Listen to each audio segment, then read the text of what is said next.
Hello ಸ್ನೇಹಿತರೆ, ನಮಸ್ಕಾರ. ನಿಮ್ಮೆಲ್ಲರಿಗೂ ಮತ್ತೊಮ್ಮೆ TV5 ಕನ್ನಡ ನ್ಯೂಸ್ಗೆ ಸ್ವಾಗತ.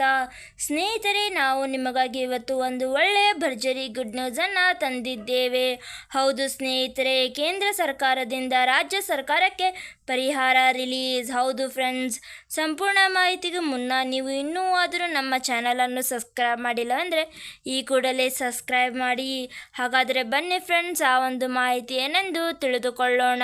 ರಾಜ್ಯ ಸರ್ಕಾರವು ಮತ್ತು ಕೇಂದ್ರ ಸರ್ಕಾರದ ನಡುವಿನ ಬಿಕ್ಕಟ್ಟಿನಿಂದ ರಾಜ್ಯ ಸರ್ಕಾರ ಬರ ಪರಿಹಾರ ಕುರಿತು ಕೊನೆಗೂ ಕೇಂದ್ರ ಸುಪ್ರೀಂ ಕೋರ್ಟ್ನಲ್ಲಿ ಆದೇಶವನ್ನು ಹೊರಡಿಸಿದ್ದು, ಈ 1 ವಾರಗಳ ಒಳಗಾಗಿ ಎಲ್ಲ ರೈತರುಗಳ ಬ್ಯಾಂಕ್ ಖಾತೆಗೆ ಬರ ಪರಿಹಾರ ಹಣ ಜಮಾ ಮಾಡಬೇಕೆಂದು ಆದೇಶ ಮಾಡಿದೆ.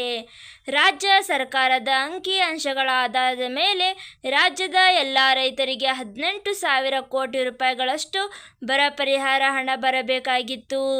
ಆದರೆ ಕೇಂದ್ರ ಸರ್ಕಾರ ಕೇವಲ 3,454 ಕೋಟಿ ರೂಪಾಯಿಗಳನ್ನು ಬಿಡುಗಡೆ ಮಾಡಿದೆ ಹಾಗೂ ಸುಪ್ರೀಂ ಕೋರ್ಟಿನ ಮೊರೆ ಹೋಗಿದ್ದರು. ಆದರೆ ಸುಪ್ರೀಂ ಕೋರ್ಟ್ ಇದಕ್ಕೆ ಉತ್ತರಿಸಿ NDRF ಹಾಗೂ SURF ಕಾಯ್ದೆಯ ಅನ್ವಯ ಹಣ ನೀಡಿದೆ.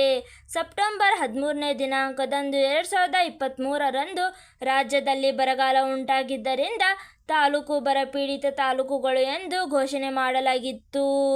ಸದ್ಯ FDI ಹೊಂದಿರುವ ಎಲ್ಲ ರೈತರ ಖಾತೆಗಳಿಗೆ ನೇರವಾಗಿ DBT ಮುಖಾಂತರ ಹಣ ವರ್ಗಾವಣೆ ಮಾಡಲಾಗಿದೆ. ಪ್ರತಿ ಹೆಕ್ಟರ್ಗೆ 25,000 ರೂಪಾಯಿ ಹಣ ಹಾಗೂ ಆಶ್ರಿತ ಬೆಳೆ ಇದ್ದರೆ ಅದರ ಅರ್ಧದಷ್ಟು ಹಣವನ್ನು ನೀಡುತ್ತಿದ್ದಾರೆ. ನೀವು ಸಹಿತ ನಿಮ್ಮ ಮನೆಯಲ್ಲೇ ಕುಳಿತುಕೊಂಡು ನಿಮ್ಮ ಹಣ ಜಮಾ ಆಗಿದೆಯೇ ಇಲ್ಲ ಎಂದು ಫೋನಿನ ಮೂಲಕ ನೋಡಬಹುದು.